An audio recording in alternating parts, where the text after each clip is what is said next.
Do you receive a tax deduction for paying yourself as part of your business? That's going to be the topic of this video, and I'm going to go through it, or get into the details of it rather quickly. But what brought on the idea of creating this video is I was watching a fellow YouTuber talking about getting a tax deduction for paying yourself, and I felt like he was, suggesting to his audience that you should go this route because you get a tax deduction for paying yourself. So the more money you pay yourself, the more you get in the form of a tax break or a tax deduction. So I'm going to explain this to you. I'm going to show you, how you get paid or what's your income when you're a sole proprietor. So you just started a business, you didn't form an entity or anything, and you're operating as a sole proprietor. Or even if you take that step and you form an LLC and then you elect to have that LLC taxed as an S corporation.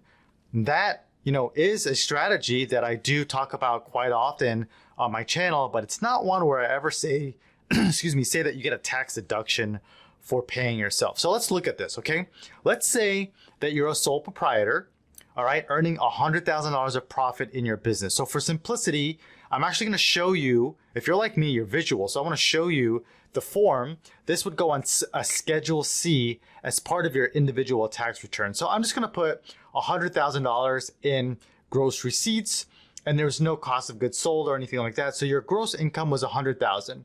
And I'm gonna say you didn't have any expenses, okay? You could change the numbers to say I had $150,000 in gross receipts and $50,000 in expenses, but either way, you would still land at $100,000 in profit on this line here, line 31 on Schedule C.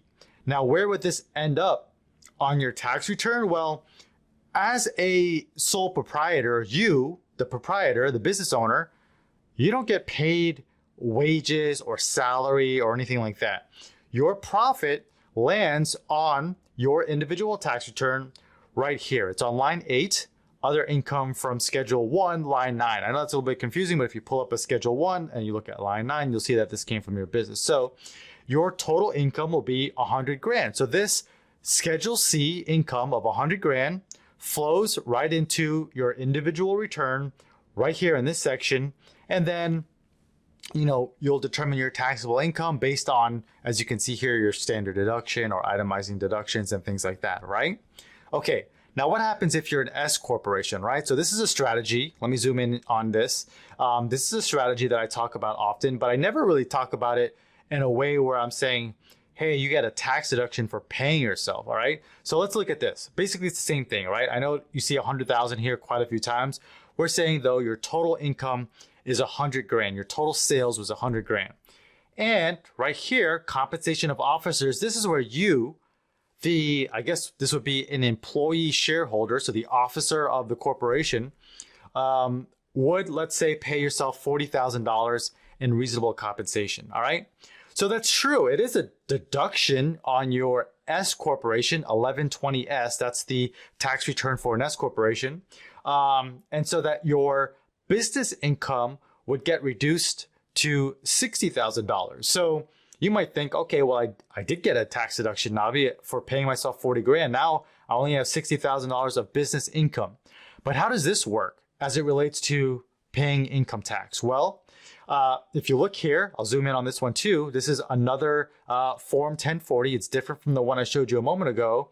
And I'll show you that, well, what would happen in that S Corp situation is that 40 grand will land right here under number 1, wages, salaries or tips. So 40 grand is right back on your individual Form 1040. And then the other income, right, after you deducted that on your 1120S right here, the 60 grand, that flows in right here on line 8, okay? So your total income, when you add these two together, is 100 grand. So you're gonna pay tax, or at least go through, the rest of this and get your standard deduction and your tax credits and all that stuff. But it's all taxable income. So it's, in my opinion, false to say, oh, I get a tax deduction for paying myself. Now, what you do get as an S Corp holder, or sorry, an S Corp shareholder, is now you save money in what's called self-employment taxes. So on this Schedule C, this 100 grand or so would be subject to self-employment taxes, which is Social Security and Medicare, at a rate of about 15.3%. So that's you can do the math on that, $15,300, okay?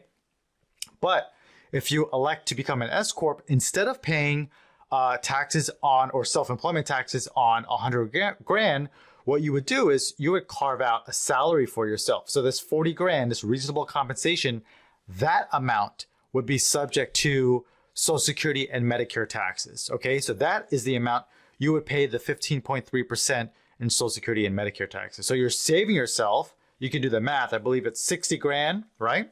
Times the 15.3%, you don't have to pay tax on that. And I believe the math works out in a way where you're saving around 9 grand or so in Social Security and Medicare taxes, okay? So I just want to shoot this video real quick and show you, like, you don't get a tax deduction for paying yourself, but what you can do if you implement the S Corp strategy correctly is save over $9,000 in taxes, but it's Social Security and Medicare taxes.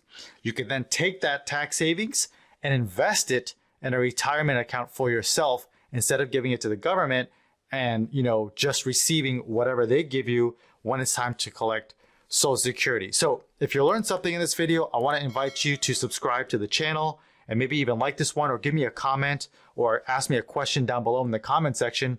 I also want to turn your attention to my website. It's very simple. It's my name, navimuradcpa.com. There's probably a link will be in the description if you're watching on YouTube or whatever platform you're watching on.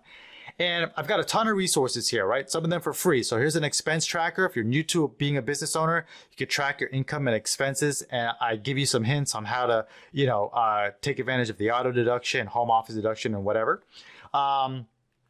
Also here, you can file your entity for free. So if you learn something and you're like, okay, I want to be an S corporation, I want to save money in self-employment taxes, you can form an LLC and have it taxed as an S corporation for free by clicking on one of these companies here.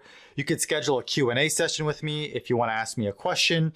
But I'm showing you this because you can also enroll in my course. I created a course that's designed to take you from knowing nothing about taxes to saving thousands of dollars. So you'll learn about the S Corp strategy, home office, cell phone, internet, your auto deduction, hiring your minor children, investing your tax savings into a retirement account, whether that be an IRA, a SEP IRA, a 401k, meals, travel, entertainment, how you can get tax deductions for all of these things. And I teach you how to do it within QuickBooks so all your bookkeeping is nice and tight and organized so that when you file your tax return, you've already got all the tax savings baked in. You don't have to worry about what you're going to owe in the form of taxes because you've already maximized all the strategies that you could by implementing them while going through the course and learning about those various tax strategies. All right.